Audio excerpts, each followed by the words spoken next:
अगर आप भी चाहते राइटर अरुण ऑफिशियल चैनल का ऑडियो वीडियो सबसे पहले आप तक पहुंचे तो लाल बटन को दबाकर चैनल को सब्सक्राइब करें और साथ में बेल आइकन को दबाना ना भूलें।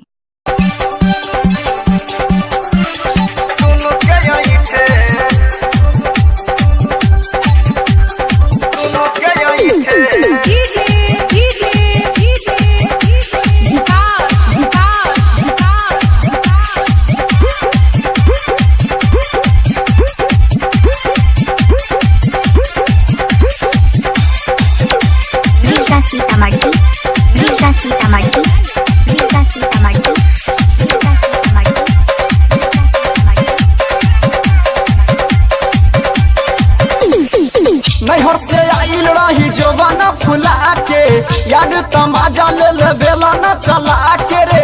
नैहर से आइल रही जवाना फुला के याद तमाजा ले बेला न चला के रे। तब परो हटी से काई कोई से सैया से जिया पर चढ़त दुनु के यही ठेर सैया से जिया पर चढ़त दुनु के यही इलाका किसी का भी हो पर धमाका राइटर अरुण ऑफिशियल का ही होगा।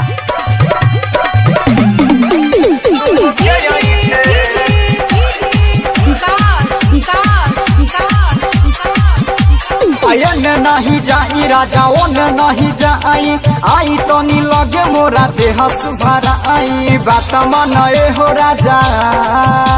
आयन नहीं जाई राजा ओन नहीं जाई आई तो नी लगे मोरा देह सुभरा आई बात माने हो राजा।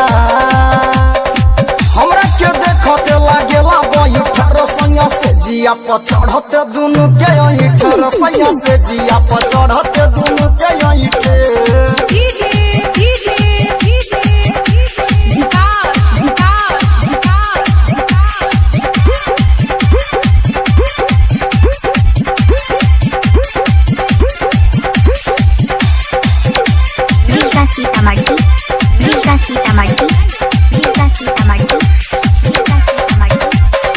इलाका किसी का भी हो पर धमाका राइटर अरुण ऑफिशियल का ही होगा।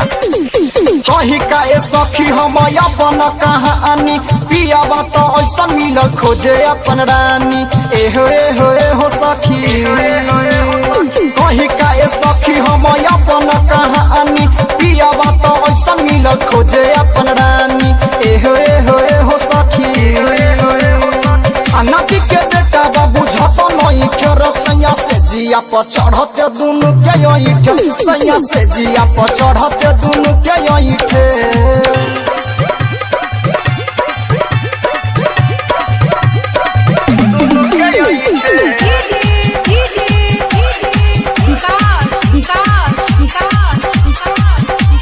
ललिता इलू खराजा बुझत न बार देवर राहुल रोजी पोही पर पारे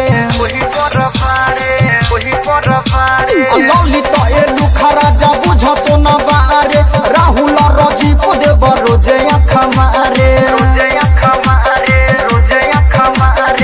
कैसे कही कि हम बानी कोई सैया से जिया पर चढ़त दुनु के यही सैया से जिया पर चढ़त दुनु के यही इलाका किसी का भी हो पर धमाका राइटर अरुण ऑफिशियल का ही होगा।